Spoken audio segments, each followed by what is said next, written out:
ne peux pas démolir les forteresses, sans démolir les prisons intérieures, les saccager. Si tu n'es pas violent, tu dois être un dynamiteur de prison. Ça signifie que atteindre la dimension où on se cramponne à Dieu exige de la violence. Parce que la chair va s'y opposer, le monde va te dissuader et le diable à travers ses voies intérieures va te dire non, ne t'attache pas à lui. Parce que le diable redoute que le Christ te possède pleinement. La chair combat ta vie de prière, l'assoupissement, la lourdeur, la fatigue. Tu as envie de prier, tu te sens juste, tu ne comprends pas pourquoi. Quand il faut regarder la télé, tu es zélé. Quand il faut parler, tu es zélé. Quand il faut prier, la chair te combat. Elle a échoué. La violence spirituelle est nécessaire pour se cramponner à Dieu. Que le problème, c'est qu'il y en a qui ne sont pas violents. Il y a deux sortes de chrétiens que l'Esprit m'a montré. Je ne parle pas des païens là, je parle de ceux qui sont dans l'église. Dans le domaine de la violence, il y a ceux qui se sont accoutumés, habitués à subir les hommes forts. Et ceux qui ont fini par aimer ça. Au lieu de vouloir te sortir de leur emprise, ils finissent par prendre plaisir à être leur instrument. Il y a beaucoup qui finissent par s'accoutumer. C'est le syndrome de Stockholm. Lorsque ton âme est tellement déréglée, ton âme est tellement gangrénée par la convoitise de la chair, la convoitise des yeux, l'orgueil de la vie, que tu ne te rends pas compte que tu es en train d'aimer celui que tu dois détester et de détester celui que tu dois aimer, Jésus. Et il y a des gens qui sont comme ça. Mais ils sont dans l'église. C'est ce que la Bible appelle des apostates. Ils font comme s'ils y croient, mais en fait, ils ont renié la foi. Parce que leurs œuvres contredisent leur foi. C'est ton cas. Sors de là. Je t'annonce qu'il est possible de sortir de prison parce que Satan n'a rien fait pour toi. Non seulement il te détruit, et en plus il fait de toi un instrument de destruction. Sors de là. Une autre vie est possible. Une vie où tu n'es plus lié, tu n'es plus prisonnier de la haine, de la colère, de la manipulation, de toutes les perversions sexuelles. Mais une vie où tu es prisonnier de l'amour, de la douceur, de la sainteté. Que ce soit ton partage au nom de Jésus. Donc il y a des gens qui se sont accoutumés. Et puis il y a des gens qui sont résignés. Qui ne sont pas violents parce qu'ils sont résignés. C'est pas qu'ils sont accoutumés. C'est que eux, ils se sont résignés parce qu'ils ont essayé par le passé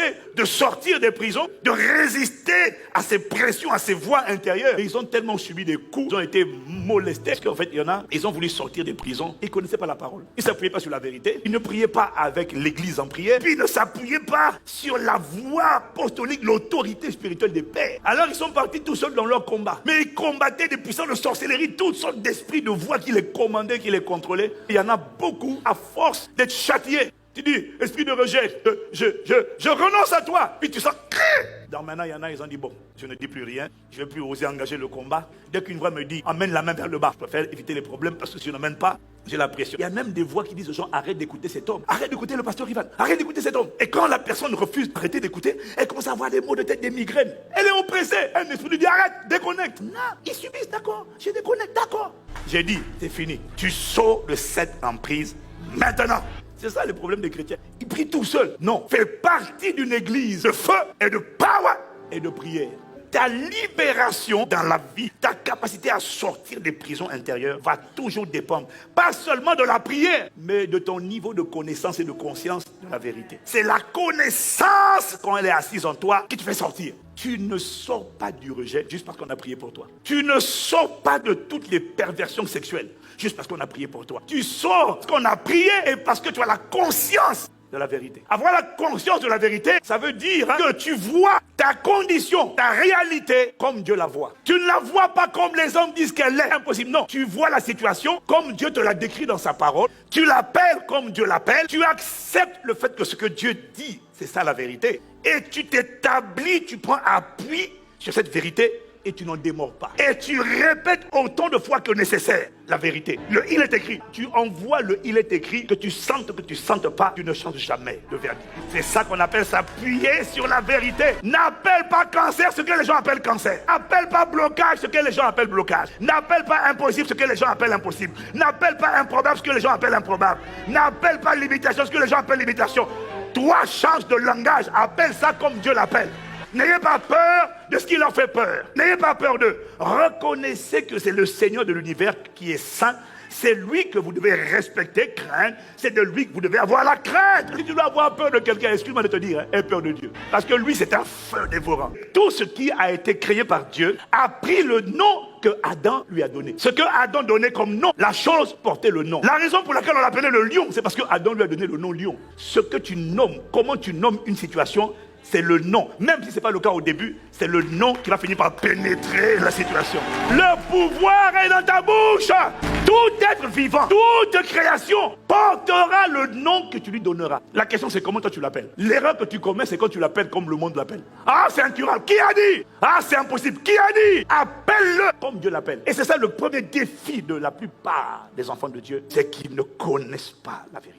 Il faut que tu connaisses la vérité te concernant. Tu ne peux pas sortir des abus juste par la prière. Quand tu as été abusé, violé, on ne sort pas juste par la prière. En plus de la prière, il faut que Dieu te révèle la vérité. La première vérité, c'est que si quelqu'un est en Christ, il est une nouvelle création. Les choses anciennes sont passées, voici toutes choses sont devenues nouvelles. Je dois dissocier moi et mon corps. Si tu ne discernes pas ça, attends, te tiens par le mensonge. On peut frapper le corps. On a frappé la maison dans laquelle j'habite. C'est vrai, mais ce n'est pas moi. Moi, je suis un esprit, j'habite dans ce corps. Je dois séparer moi et mon corps. Ce sont deux entités distinctes. Et même lorsque notre corps extérieur se détruit, notre homme intérieur se renouvelle. Celui qui va rencontrer le Créateur, c'est mon homme intérieur. Le corps ira à la poussière. Alors il a l'acné, il a des maladies de peau. Il n'y a pas de problème. Il ira à la poussière. L'esprit rencontrera le Créateur. L'homme intérieur, c'est moi. Ça, c'est mon enveloppe. Ce n'est pas moi. Alors on a fait du mal à mon enveloppe. Ok, mais c'est pas moi. Tu dois t'asseoir sur la vérité, dissocier ton corps de ton esprit. Mon esprit est racheté, car ceux qu'il a connus d'avance, il les a prédestinés à être semblables à l'image de son fils, afin que son fils fût le premier-né d'entre plusieurs frères. Et ceux qu'il a prédestinés, il les a aussi appelés. Il a dit, viens à moi. Ceux qu'il a appelés, il les a aussi justifiés. Il a dit que non coupables. Ceux qu'il a justifiés, il les a aussi sanctifiés. Il les a mis de côté. Ceux qu'il a sanctifiés, il les a aussi glorifiés. Il a dit, voilà ta destination, c'est la gloire au milieu des ténèbres. Ça, c'est le sort. Le destin que Dieu a réservé à moi, c'est pour moi. C'est mon homme intérieur, c'est moi, l'esprit. On va te dire, oui, mais tu es dans le déni. Non, je ne suis pas dans le déni, je suis dans la conscience de mon identité. On a frappé le corps, mais on ne m'a pas touché moi. J'habite à l'intérieur. Tant que je n'ai pas ouvert la porte à Satan, il ne peut pas atteindre mon homme intérieur. Tant que je garde l'amour, la paix, tant que je garde Agapé dans mon cœur, je suis intouchable. Il a dit, le prince de ce monde vient, mais il n'a rien en moi. À l'intérieur de moi, il n'y a aucun accès. Mon esprit est toujours en feu, toujours intact. Mon âme est restaurée. Mon corps peut souffrir, mais mon âme est intacte. Jésus a dit, ne craignez pas celui qui peut détruire le corps. Non, craignez celui qui peut faire périr le corps, l'âme et l'esprit dans l'AGN. C'est lui que tu dois craindre. Appuie-toi sur la vérité. Tu dois répondre à ces voix qui te mentent. Arrêtez de dire, je ne veux pas. Si, mais pourquoi tu me dis que je suis rejeté? Mon père, pas non, dis-lui, mon père céleste, c'est mon véritable père, il ne m'a pas abandonné. Réponds! Est-ce que tu crois à la vérité? Est-ce que tu es conscient de la vérité? Parce que c'est ça que tu dois répondre. Tu dois être rempli de la connaissance des écritures, des passages bibliques qui parlent de la vérité. Tu dois les mémoriser. Tu ne peux pas mémoriser toute la Bible, je te l'ai dit, mais tu peux mémoriser les passages qui t'assiedent dans ton identité. Parce que tu dois proclamer la vérité. La vérité, moi je la connais. Les démons croient que Dieu existe et ils tremblent. Ça c'est la vérité. Donc même quand la voix me parle là, je vais te tuer, personne ne t'aime. Je sais que le gars qui est en train de parler, si Dieu te le montrait, tu allais voir son état. Mais parce que tu n'entends que sa voix, tu ne vois pas son état. Si tu voyais son état, allais entendre. Personne ne t'aime. Tu ne peux pas t'en rejeter. Que Dieu vous quitte tes yeux, qui te rendent conscient de la vérité. Oh, mais sois conscient de la vérité. Le gars il tremble. Tu crois que Dieu existe, tu fais bien. Les démons aussi le croient et ils tremblent. Est-ce que tu le vois trembler? Tu ne peux pas être libéré si tu n'as pas la conscience de la vérité. Tu dois voir la scène spirituelle dans tes yeux. Tu dois la imaginer. Lui qui te molestait, regarde-le. Dépouillé, menteur. Tu vois, ce que je dis là, ça va exiger, même si c'est simple, que tu prennes rendez-vous avec les Écritures et cibler dans les Écritures les textes qui te parlent de qui tu es, de ce que la rédemption a fait de toi, a fait pour toi, ce que le Saint-Esprit est venu faire en toi. Sans ça, tu n'as pas de munitions. Satan ne lâche pas parce que tu dis je n'en peux plus. Tu dois t'appuyer sur la vérité pour commencer à résister. Conscient de ce que la parole qui sort de ta bouche, qui s'appelle la vérité, est un feu, est un marteau, c'est une épée. Et chaque fois que tu relâches cette parole, même si tu te sens oppressé, ne t'inquiète pas, je suis le temple du Saint-Esprit. Aïe, moi j'ai souffert. Une fois, deux fois, la même nuit, une fois, deux fois. La nuit suivante, cet esprit d'impureté vient encore. Tu es à moi. J'ai dit, tu perds ton temps, je te taille en pièces. Le Père, le Fils, le Saint-Esprit habitent en moi. Je suis le palais de Dieu sur la terre. Je te réprime. J'ai divorcé avec toi. Dégage! Je prends l'épée de l'esprit qui sort de ma bouche. Je te taille en pièces. Et juste après, quand tu dors, tu es encore souillé dans ton rêve. Tu penses que l'esprit là est fort. Mais ce que tu ne sais pas, c'est que la parole là a une puissance. C'est que chaque fois que tu fais ça, tu proclames la parole. Même si ça revient, continue de proclamer la parole. Sois conscient de ce que tu es en train de prendre l'épée encore. taillez.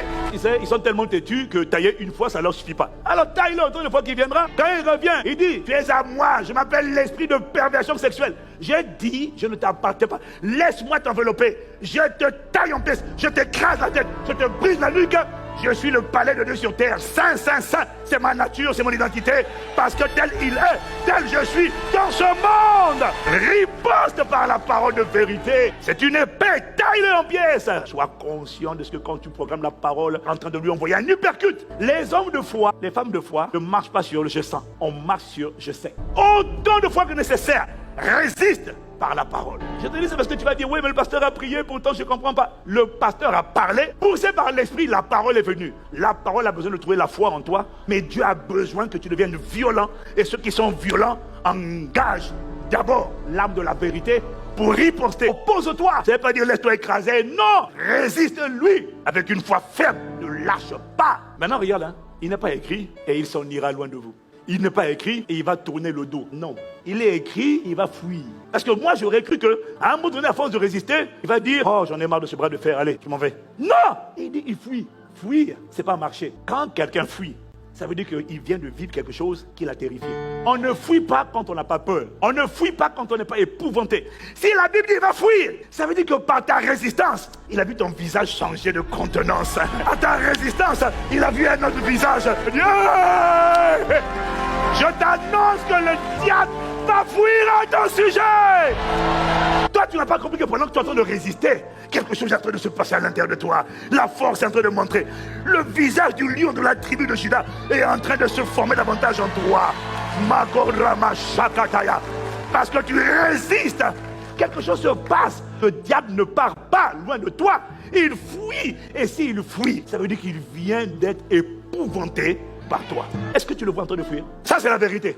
Pendant que je résiste, je m'attends à ce qu'à un moment donné, c'est pas qu'il tourne le dos et puis il part doucement en faisant un défilé de mode. Non! Je m'attends à ce qu'il dit, ah! J'ai dit merci d'avoir dégagé. Plus jamais tu ne reviens. Plus jamais tu ne reviens. Rejet, impudicité, folie, infirmité, sorcellerie, mort. Plus jamais tu ne reviens.